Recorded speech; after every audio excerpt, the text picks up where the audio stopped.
Le scarabée japonais est un coléoptère qui suscite une attention particulière car il constitue une menace pour diverses cultures depuis son arrivée en Amérique du Nord.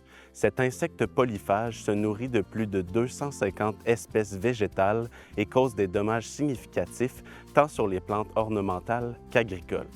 On retrouve l'adulte dans les plantes ligneuses et herbacées comme les vignes, les petits fruits, les rosiers et les cannas et les arbres de gros calibre comme les tilleuls, les érables et les ormes. La larve s'attaque aux racines des plants et les dommages sont plus importants dans les gazons. Le scarabée japonais est un coléoptère qui mesure de 8 à 13 mm. Son corps caractéristique ovale et de couleur vert métallique est muni d'élytres, 2 ailes antérieures durcies et cornées, de couleur brun cuivré et teintées de vert. Les adultes sont plus actifs au-dessus de la canopée des plants lorsque le soleil est à son zénith et quand il fait chaud. Ce ravageur vit en groupe et peut être observé en colonie sur les plantes. Grâce à ses mandibules, il consomme surtout les feuilles des plants, ne laissant que les nervures. Il peut aussi se nourrir des fleurs et des fruits. Les larves du scarabée font partie des 4 espèces de vers blanc. La disposition des poils sur l'écusson anal permet de distinguer l'espèce de larve. Leur consommation de racines engendre des symptômes de perte de vigueur, de jaunissement et d'arrêt de croissance des plants.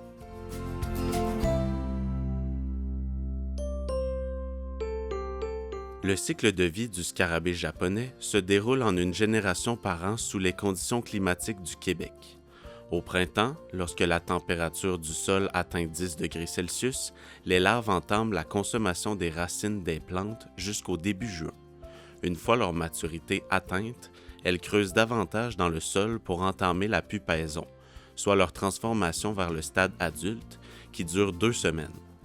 Les adultes émergent ensuite du sol dès la fin juin au début juillet, selon les conditions, ce qui coïncide avec la pleine floraison de l'hydrangée Annabelle, le sureau du Canada et plusieurs espèces d'hémérocales. Ces repères phénologiques marquent le début de la période de dépistage des adultes.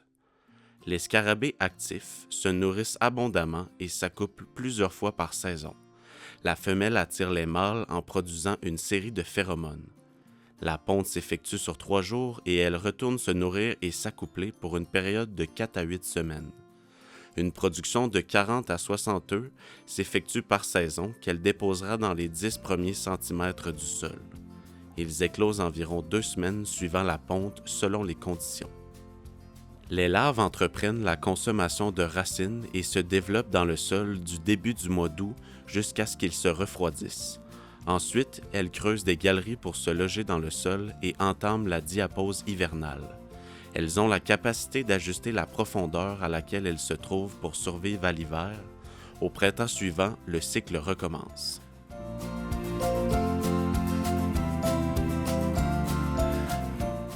Les interventions contre le scarabée japonais reposent sur plusieurs approches en lutte intégrée. Différentes stratégies de lutte physique peuvent être efficaces contre les larves. Les modifications de l'environnement permettent de perturber l'activité des vers blancs, comme l'ajustement de l'éclairage extérieur en terrain résidentiel. Une hauteur de tonte plus haute du gazon inhibe la ponte des scarabées. Une absence d'irrigation des gazons de juillet à août permet de limiter l'éclosion des œufs. La lutte physique peut aussi être employée contre les adultes. Le ramassage des individus manuellement dès leur apparition et les mettre dans une eau savonneuse ou les écraser sont des techniques envisageables pour de petites superficies de culture. Les filets d'exclusion peuvent être utilisés surtout dans les cultures à faible hauteur comme les petits fruits. Les pièges à phéromones et le piégeage peuvent aussi être des techniques qui exerceront une pression envers les populations. Il importe de distancer les pièges des cultures sensibles pour ne pas attirer les ravageurs dans celles-ci. La lutte biologique comporte plusieurs stratégies d'intervention. Les populations de la mouche parasitoïde Histocheta aldrichi sont en progression au Québec. En effet, plusieurs projets de recherche ont démontré que la répartition de cette mouche suit de près celle du scarabée.